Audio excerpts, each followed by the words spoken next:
Assalamu alaykum hörmətli televizor köýçüler. Dünya Uyghur qurultayı tor televiziyəsi kündəlik xəvərlər proqramımızga xoş gəldinglar. Mən Hidayət Musacan. Tövəndə diqqətinglər bugünkü xəvərlərimizin təfsilatında bolsun. Amerika Kengash Palatasının nopuzluq işki əzası yaqında Amerika Soda Uyuşmasının icraiyyə direktoru Thomas Donexe'ga məktub yazıb, onun əzalarının atalmış Uyghur Abdunum rayonu bilan bolğan işləp çıxırış və xam əşya əlaqəsini toxtatışını tələb qılğan. Ular məktubida rayonda yüz beriyotgan dövlət himoyasidagi kishilik huquq dafsandichiligining doirasi va ko'lamini nazarda tutganda, rayonda ishlab chiqarilgan har qanday mahsulotning davlat homiyligidagi majburiy emgak bilan ishlab chiqarilish xavfi intayin yuqori deb ko'rsatdi. Kengash palata a'zosi Sharid Brown bilan Ronwayden bu maktubni Amerika Soda Uyushmasiga a'zo shirkat va korxonalarning rayondagi ta'minot zanjirining Uyg'ur va boshqa musulmon millatlarning majburiy emgakiga chetishlik ekanligi haqidagi dokladlarga andishisini ifodalash uchun yozganligini bildirgan. Uningda biz a'zolaringlarni darhol harakatga kelib, ular uchun ishlab chiqarilgan mahsulotlarning Xitoy davlati sodir qilayotgan kishilik huquq dafsandichiligiga aralashib qolmasligiga kapolatlik qilishiga undaymiz deyilgan. Kengash palata a'zosi Sharid Brown bilan Ron Wyden maktubida o'zlarining majburiy emgakni cheklash qonunini qo'llaydiganligini bildirib, biz qisman yoki tamoman majburiy emgak bilan ishlab chiqarilgan mahsulotlarning Amerikaga import qilinishini cheklash qonunining himoyachisi sifatida majburiy emgak bilan ishlab chiqarilgan mahsulotlarning import qilinishiga hargiz yo'l qo'ymaslik siyosatini qo'llaymiz degan. Sharid Brown va Ron Wyden maktubida Amerika Tamojna va chegara qo'g'dash idorasini Sharq Turkistonda ishlab chiqarilgan butun mahsulotlarni tekshirishni va tutib qilishni, Xitoy hukumatining kishilik huquqni dafsanda qilishiga qarata atrofliq inkos qaytarishni talab qildi. Katolik dunyosining eng oliy diniy rahbari bo'lgan Papa Fransisning 24 noyabr kuni Vatikan tarixida tunji qitim Uyg'urlarning ziyonkashlikka uchrayotganligini ta'kidlashi dunyo matbuotlarida kuchli ta'sir qo'zg'agan edi.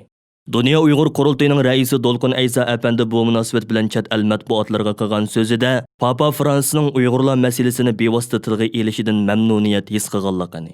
Gerçi Papa Uyg'urlar masalasini biroz kechikib tilga olgan bo'lsa-mu, ammo uning bayonlarining xalqaro jamoatchilikning diqqatini Uyg'urlar masalasiga jalb qilishda nihoyat muhim rol o'ynaydiganligini, shundaqli Xitoydagi xristian murtlarga va katolik davlatlariga zo'r ta'sir ko'rsatadiganligini bayon qilgan edi.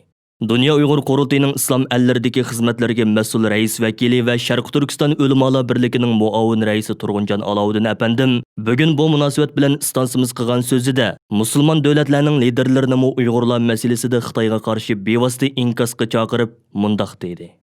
Xristian dunyosining diniy lideri Papa Fransisning Uyg'urlar haqida so'z qilishi, Uyg'urlarga hissdoshlik qilishi ve Uygurlarını mazlum milletler qatarida hisoblab alayda yazgan kitabı kirgizişi buna icabi bir iş.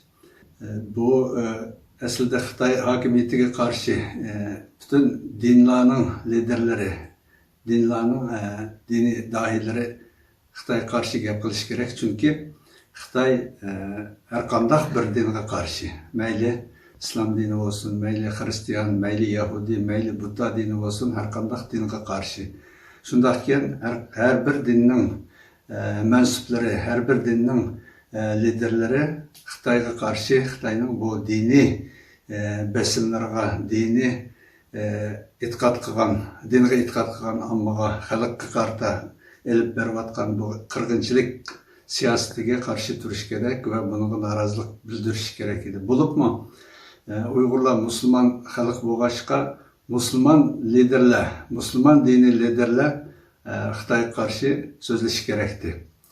Afsuski, hozirgacha yetarli darajada bir islom dinining lideri deb qaralgan rahbarlarimiz bu haqda gap qilmayotdi. İnşallah bundan keyin ularni inshaalloh gap qiladigan bir fursat chiqib qolar. Demek bu Papa'nın Uyg'urlar haqida gap qilishi, Uyg'urlarga hissdoshlik qilishi biz uchun yaxshi bir boshlanish. Bundan keyin boshqa diniy liderlar bu haqda gap qildi deb o'ylayman. Washingtondagi kishilik huquq mutaxassislarining ta'kidlashicha, hozir Amerika Davlat Majlisida Uyg'urlarga munosabatlik 3 qonun loyihasi bor bo'lib, uning ichidagi Uyg'ur majburiy emgakni cheklash qonun loyihasining mushu oy ichida ma'qullanib, qonunga aylanish ehtimolligi mavjud ekan. Uyghur məcburi əmgəkni çəkləş qanun layihəsi bilən Uyghur məcburi əmgəkni aşkarlaş qanun layihəsi bu yıl 9-cu ayda Avam Palatasıda maqullanıb, Kengash Palatasıga sunulğan idi. Nike, Coca-Cola, Almi şirketida xalqaralıq çoğ karxanalar və Amerika Soda uyuşmasidək soda mənfəət guruhlarının Amerika Dövlət Məclisida Uyghur məcburi əmgəkini çəkləşkə alaqadar yuqarqı 2 qanun layihəsiga qarşı fəaliyyət erib beriyotqanlığının aşkarlanışı, bu qanunni yaqılaydigan Avam və Kengash Palata əzalarını, shundaqla Amerikadagi kishilik huquq tashkilotlarini jiddiy harakatlantirdi. Amerikadagi Uyg'urlar va ommaviy tashkilotlar bu qonunning Kengash Palatasida tezroq ma'qullanishini umid qilmoqda. Amerikadagi nopuzluq kishilik huquq tashkiloti Erkinlik saroyining hukumat ishlariga mas'ul direktori Anni Boyajan 1 dekabr kuni Erkin Osiyo radiosi qilgan so'zida Kengash Palatasining yuqorqi qonun loyihalarini tezroq ma'qullashini va Amerika shirkatlarining buningga turtki bo'lishi kerakligini bildirdi. Anni Boyajan mundaq dedi: Erkinlik saroyi bu qonun qanchalik tez ma'qullansa shunchalik muhim deb qaraydi.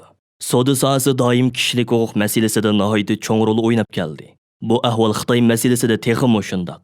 Navbatda texmi ko'p shirkatlar haqliq turda Xitoy hukumatining Uyg'ur va boshqa diniy guruhlarga yurgizayotganlarining oz deganda insoniyatga qarshi jinoyatga yotadiganligi masalasida ijtimoiy mas'uliyatdan andish qilyotadi.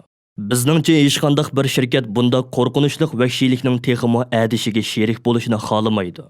Shunga biz savdo sohasining davlat majlisi bilan hamkorlashib, bu qonunning ma'qullanishiga turtki bo'lishi bek muhim deb qaraymiz. Chunki bu qonun loyihasi Uyg'urlarga qaratilgan irqiy qirg'inchilik xarakterlik bostirishga xotima berishda Xitoy korxonalariga va hukumatiga besim ishlatish uchun bek muhim. Biz Kengash Palatasida bu qonunga qarata qarshilik borligini bilamiz.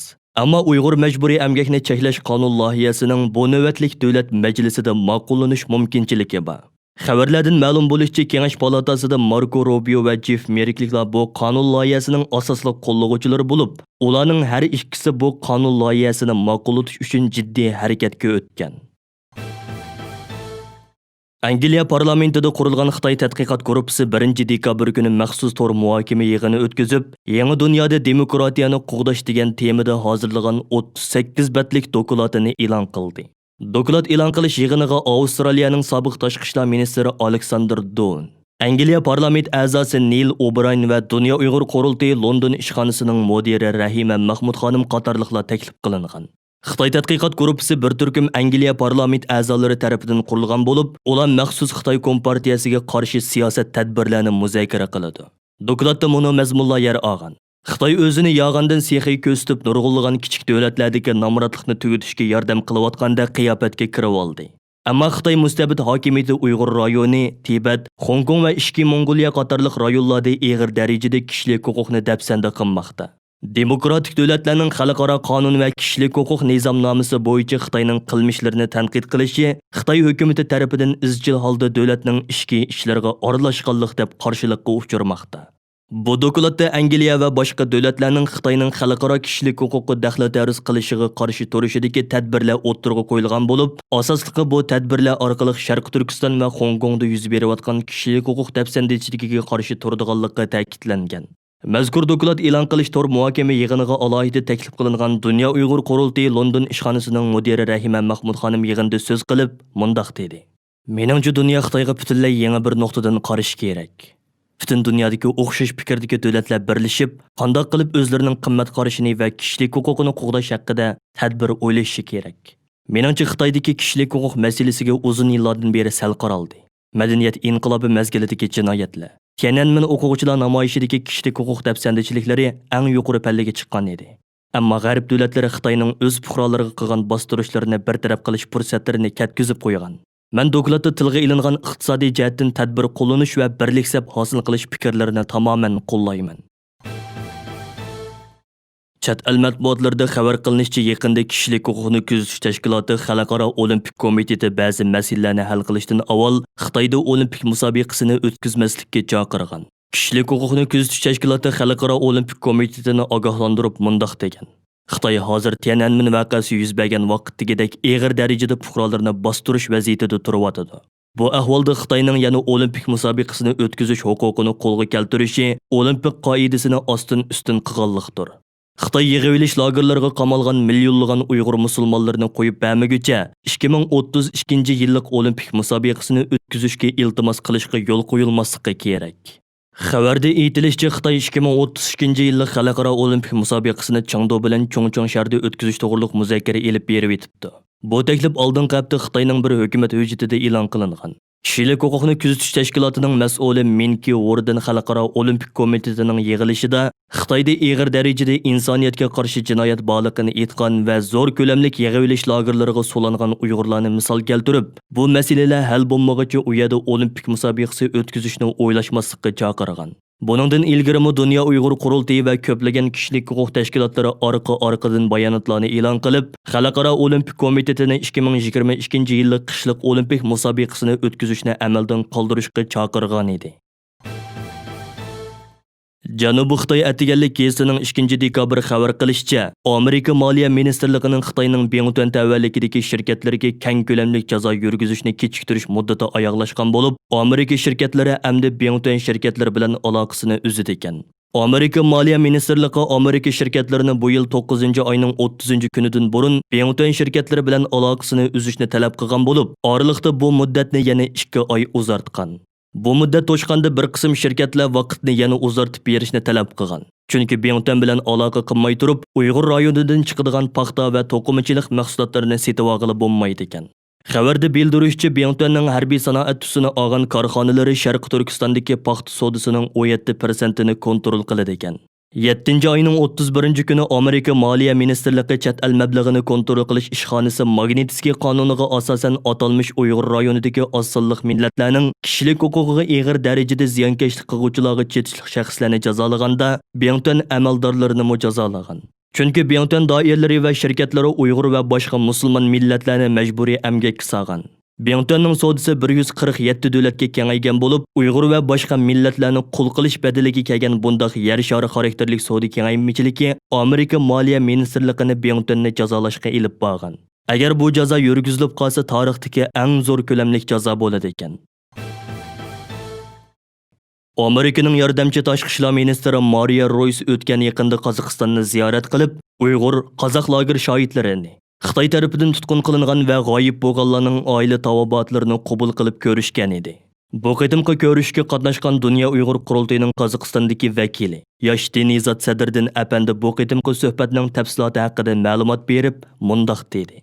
Assalomu alaykum aziz qarindoshlar, aqllar, hadlar, tashkilot rahbarlari. Men qarindishinglar Sadriddin.